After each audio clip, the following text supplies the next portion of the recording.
नमस्कार दोस्तों, मैं आपका कंप्यूटर टीचर कमलेश आपके सामने फिर से एक नया वीडियो लेकर आया हूँ। सीपीसीटी स्पेशल कोर्स हमारा चल रहा है। नेक्स्ट पेपर 26 और 27 दिसंबर को। इसीलिए हम चाहते हैं कि इसी सीरीज़ में जिन लोगों के पेपर नहीं क्लियर हो रहे हैं वह सीरीज़ यदि ध्यान से देखेंगे, समझेंगे, सीखेंगे तो वो डेफिनेटली इस बार का पेपर क्रैक कर पाएंगे। लास्ट वीडियो तक हमने कंप्यूटर के दो पार्ट्स जिसमें हार्डवेयर और सॉफ्टवेयर होते हैं उसके बारे में पढ़ा था। इसके अलावा प्राइमरी इनपुट डिवाइस और बाकी के जो इनपुट डिवाइस होते हैं उसके बारे में हमने डिटेल से पढ़ लिया था। इसके बाद आज हम सीपीयू वाला पार्ट्स देखने चाह रहे हैं।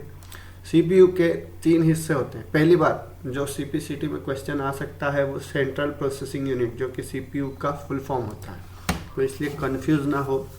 सेंट्रल प्रोसेसिंग यूनिट को बहुत सारे लोग कंट्रोल प्रोसेसिंग यूनिट भी बोल देते हैं और समझ लेते हैं, क्योंकि ऑप्शन में कंट्रोल भी होता है। तो ध्यान रखिए, वहाँ पे यदि आपको कन्फ्यूज़न होता है सेंट्रल प्रोसेसिंग यूनिट है या कंट्रोल प्रोसेसिंग यूनिट है, तो कंट्रोल करने का काम सीपीयू ही करता है, लेकिन उसके अंदर वाला एक हिस्सा करता है, ठीक है।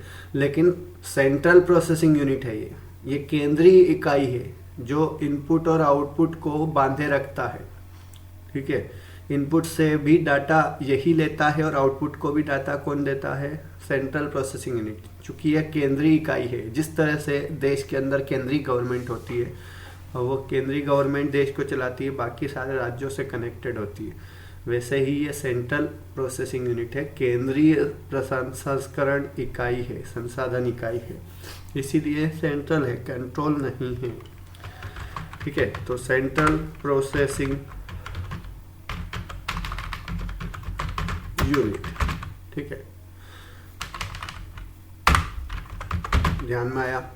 सेंट्रल प्रोसेसिंग यूनिट केंद्रीय संसाधन इकाई, ठीक है।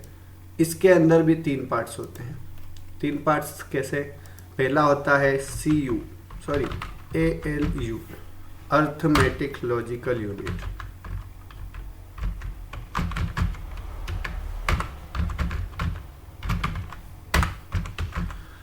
अर्थमेटिक लॉजिकल यूनिट या अर्थमेटिक लॉजिक यूनिट, ठीक, जिसका नाम है ALU। शॉर्ट फॉर्म में ALU होता है, फुल फॉर्म में अर्थमेटिक लॉजिकल यूनिट होता है। ALU का पूरा नाम अर्थमेटिकल लॉजिक यूनिट। जो भी गणितीय क्रियाएं, जोड़ घटाव गुणा भाग या तार्किक क्रियाएं, लॉजिकल रीजनिंग, मैथ्स, जो भी हल करने वाली चीज़ें होती है, जैसे कि हम मैथ्स, फिजिक्स वगैरह हल करते हैं, उसी तरह से जब भी कोई प्रोग्राम दिया जाता है एक्सेल के अंदर, कोई प्रोग्रामिंग के लिए कोई टैग दिया जाता है या कोई कोड दिया जाता है, तो उसका अर्थ समझ के उस प्रोग्रामिंग को इनपुट लेके आउटपुट में बदलना, ये सब काम ALU का होता है।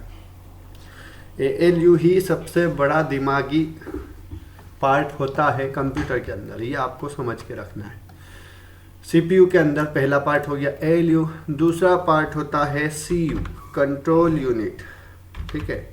तो कंट्रोल यूनिट क्या करता है? कंट्रोल यूनिट कंट्रोल रखता है, एक ट्रैफिक हवलदार की तरह काम करता है। जो इनपुट डिवाइस से डाटा आया है तो उसको रोकना या उसको आगे बढ़ाना, हार्डवेयर कौन सा आपको इनपुट दे रहा है, किस में आपको आउटपुट देना है, इनपुट डिवाइस से डाटा आया है तो वो डायरेक्ट आउटपुट में जाएगा या फिर ALU को भेजना है। ALU को नहीं जाना है तो कौन सी मेमोरी में भेजना है, यह भी डिसाइड कौन करता है? Control unit. एक तरह से पूरे CPU के ऊपर, पूरे कंप्यूटर के ऊपर कंट्रोल करके रखता है कंट्रोल यूनिट। तो यहाँ पे कंफ्यूज ना हो, सेंट्रल प्रोसेसिंग यूनिट CPU का पूरा नाम है और सेंट्रल प्रोसेसिंग यूनिट यानी कि CPU का एक हिस्सा होता है CU, जिसको बोलते हैं कंट्रोल यूनिट, ठीक है। तो यहाँ पे आपको बिल्कुल कंफ्यूज नहीं होना है।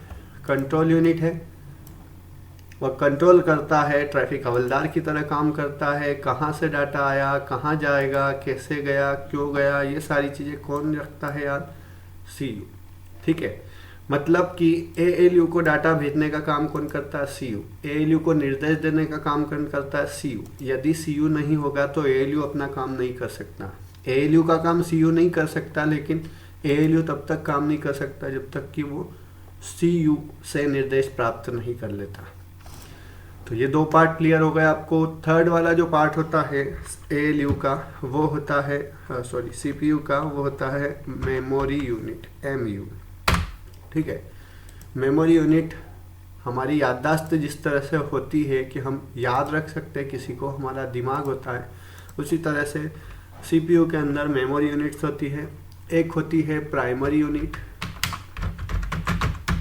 पहले मेमोरी यूनिट लिख देता हूं मैं ताकि आपको समझ में आ जाए। ध्यान रहे आप लोग यदि CBCT के ये वीडियोस रेगुलर देख रहे हैं तो इनको कम से कम एक कॉपी में नोट करते चलें, जिससे आपको सारा डाटा एक ही जगह एक कॉपी में मिल जाए। क्योंकि वीडियोस आपको अलग अलग ढूंढने पड़ेंगे, लेकिन कॉपी में यदि आपने डाटा सहेज कर रखा तो आपको रिवाइज करने में प्रॉब्लम नहीं होगी। 3 बार, ये मेरी गारंटी है, 3 बार यदि आपने ये वीडियोस अच्छे से देख लिए, इनको रिवाइज कर लिया, तो आपके जो ऑब्जेक्टिव टाइप क्वेश्चन सामने आ जाएंगे तो आप उस पर आसानी से सही आंसर लगा दोगे। तो ये 3 पार्ट ALU, CU और MU 3 पार्ट होते हैं CPU के, arithmetic logical unit, control unit और मेमोरी यूनिट। इसके बाद मेमोरी के भी 3 पार्ट होते हैं, 2 पार्ट होते हैं, प्राइमरी मेमोरी और सेकेंडरी मेमोरी। ठीक है, प्राइमरी मेमोरी यानी कि प्राथमिक मेमोरी हिंदी में, इसको मुख्य मेमोरी कहा जाता है। इसमें रैम आती है और रोम आती है। ठीक है, प्राइमरी मेमोरी, मुख्य मेमोरी, रैम जनरली मुख्य मेमोरी कही जाती है। रैम का पूरा नाम होता है रैंडम एक्सेस मेमोरी।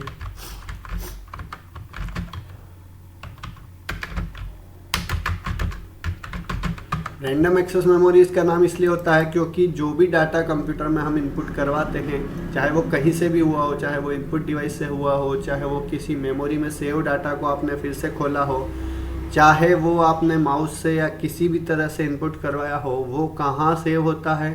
ऑटोमेटिकली, आपने सेव नहीं किया, रैंडमली वो सिलेक्ट कर लेता है और रैंडमली सेव कर लेता है। किसके ऊपर? रैम के ऊपर। इसलिए डाटा जो है रैंडमली सिलेक्ट होता है, इसलिए इसका नाम क्या है? Random access memory.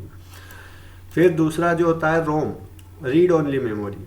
तो रैंडम एक्सेस मेमोरी और रीड ओनली मेमोरी इनका पूरा नाम है।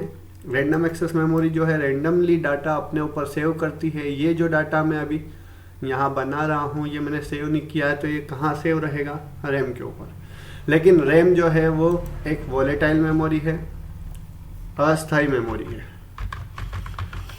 इसलिए इस पर जो डाटा होता है वो स्थायी नहीं होता है, अस्थायी होता है। जैसे ही आपके कंप्यूटर की लाइट ऑफ हुई, करंट बंद हुआ, या आपने कंप्यूटर बंद कर दिया बिना सेव किए, यदि आप सेव करते हैं तो वो डाटा रैम से उठकर सेकेंडरी डिवाइस में सेव होता है। लेकिन यदि डाटा आपने सेव नहीं किया है तो वो सेकेंडरी डिवाइस में सेव नहीं होगा, वो फर्स्ट डिवाइस में ही सेव था, प्राइमरी डिवाइस में सेव था रैम के ऊपर। लेकिन रैम अस्थायी मेमोरी है, वो अपने ऊपर सेव कुछ भी नहीं रखती है, वो रैंडमली एक्सेस करती है डाटा को। जब भी डाटा कंप्यूटर में आता है, कहीं से भी आया हो, रैम पे आपको डाटा सेव करने की ज़रूरत नहीं पड़ती, रैम ऑटोमेटिकली डाटा अपने ऊपर सेव करती है। इसीलिए इसको रैंडम एक्सेस मेमोरी कहा जाता है।